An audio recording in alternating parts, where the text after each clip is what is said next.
inaasahan ng housemates na may biglang ia-anunsyo si Kuya. Okay. Kuya? Pumasok kayong lahat ngayon sa loob ng boys' bedroom. Pagpasok nila sa bedroom, masaya pa sila Jason at Melissa. Ang likot naman lang to eh. Awan. Ang Jason.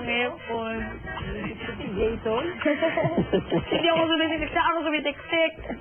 Pero biglang nagbago ang lahat nang palabasin na sila ni Kuya ng bedroom. Nakalabas na kayo. Isang misteryosong package ang nandun.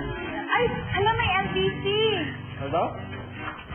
Hindi naman nila alam kung para kanino. Para sa'yo. Ano sa'yo? Para sa'yo. Hindi naman sinabi na Para sa akin yun. Si Melissa, ganito pa ang reaksyon sa package. Buti nakalagay dyan, sweetie. Pero may duda ang lahat na para kay Melissa ang padalang chocolate. Si Roy. Pero hindi ko alam, bakit naman magbibigay sa akin? Hindi kayo nakapagbigay na kasi sa'yo noon. Kuya, give us a clue. Bumukas! Yes, papi! Bumukas si Mela? Medyo nagtampo ang ibang housemate sa kanya. Ay, mga ako natatay ka naman. Agay akong pamon. Over! Kaya namang espesyal naman ang tao niya para gawin ko yun. Wala napaka-espesyal Hindi nga ba espesyal? Hindi pala espesyal, ha? Parang puto Ako espesyal. wala akong girlfriend sa bus, kaya wala magbibigay. Baka ito meron. Yan! Ano? Ito na. Sobrang selos na si Jason. Oh, affected. Bakit hindi ko kumuha ng kanin mo? Oh. Paabot lang, hindi ako sabi ko paikuha. Bakit girlfriend kita? May friend na kita. But affected. May mga ganitong patitsada pa. Kasi nagpapabot ng kanin. Ganito naman ang depensa ni Melissa. Binigyan ako na ito ko, nabalahan mo na ngayon? May pag-asa ba ang puso ko?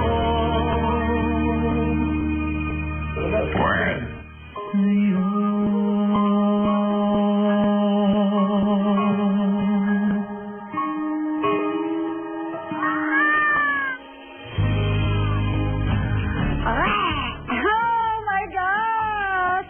Grabe, dapat abangan nyo ang kabuuan ng storyang Melissa, Jason, and Roy sa ating primetime episode mamaya after habang may buhay. At ngayon, pumunta na tayo sa loob ng bahay ni Kuya.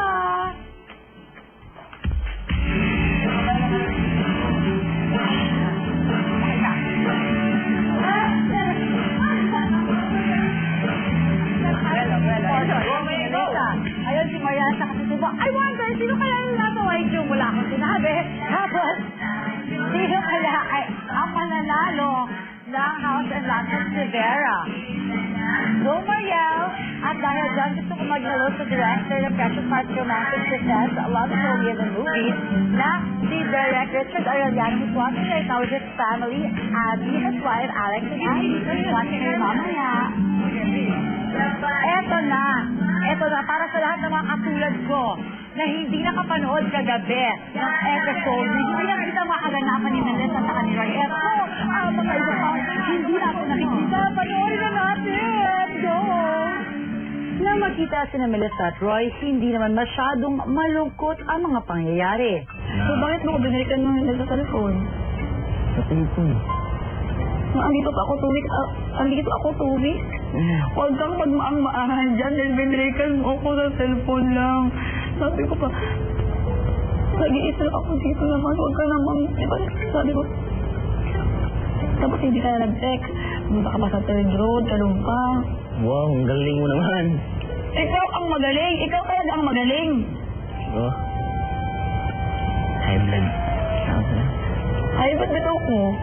Manong wala ko yung magigatawagan na ato. Bakit hindi ko tinatawagan na? Nag-start ako duty. Tapos, night shift. Night shift? O, gabi na ako makauwi doon. Hold up ako, kinuha ang cellphone. Oh, hindi ako maniwala dyan.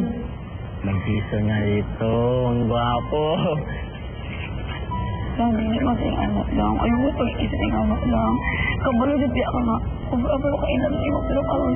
Sinawasa na lang lang sa inyo, di ba? Nawala na. Nawala na, oh. Dahil kay Jason. Melissa, mukhang totoo. Patigilan ka? Gusto ko nga i-share mo. No. pa-clear ka na ngayon. Ako, wala ka pang pa-clear. Eh, good. Biglang walk out ka. Tapos ngayon, hindi gusto ko ng pa-clear.